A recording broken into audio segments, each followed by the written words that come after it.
Shifting focus now to South Sudan, the government has launched a fresh round of mediation with rebel opposition groups. These talks that are aimed at ending the conflict that has crippled South Sudan's economy for years.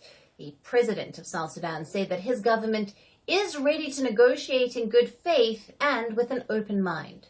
He said that he hoped the rebels had similar convictions and a similar desire for peace.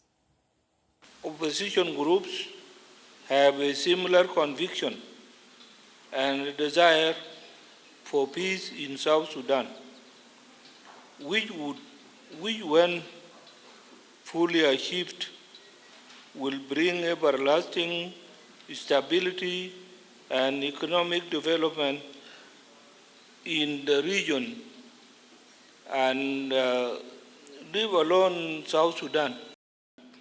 What we need is not another peace agreement.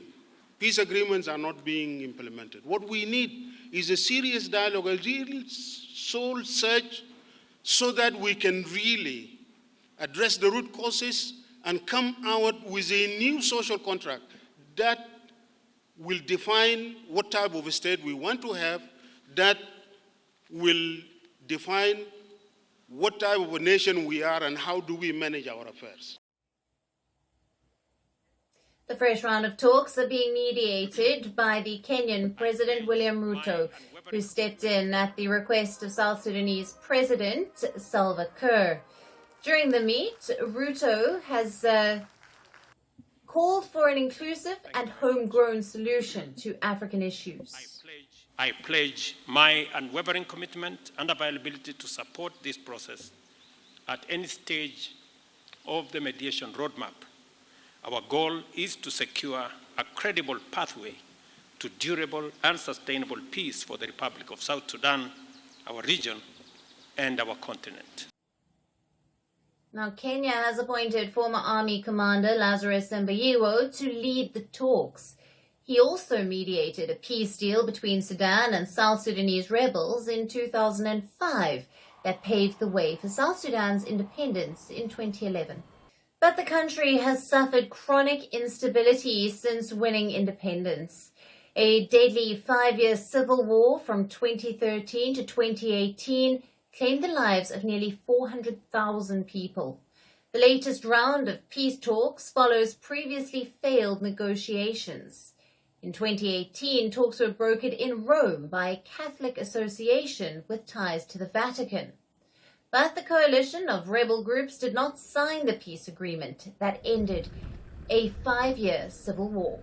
Now, several rounds of negotiations between Juba and the rebels since 2019 failed to curb the violence, despite a ceasefire signed in January of 2020. In 2022, the government also withdrew from the negotiations. It accused the rebels of using the talks to buy time to prepare for war.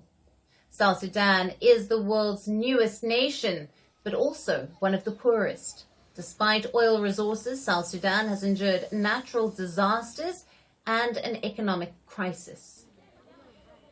Now, currently, about 9 million people in the country are in need of humanitarian assistance. But South Sudan's troubles are only compounding, as hundreds of thousands of South Sudanese refugees are now returning from neighboring Sudan, attempting to flee the ongoing brutal war there. Firstpost reports from the world's second largest continent. Hello, I'm Alyson Grange. A very warm welcome from Durban, South Africa. We get you the news and the newsmakers from Africa. South Africa goes to the polls on the 29th of May. I will track the election and bring you ground reports.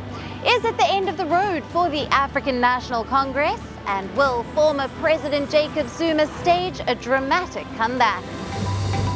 From elections to climate change to innovations and opportunities.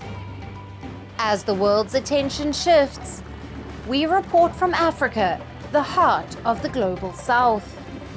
Join me every weekday live on Firstpost.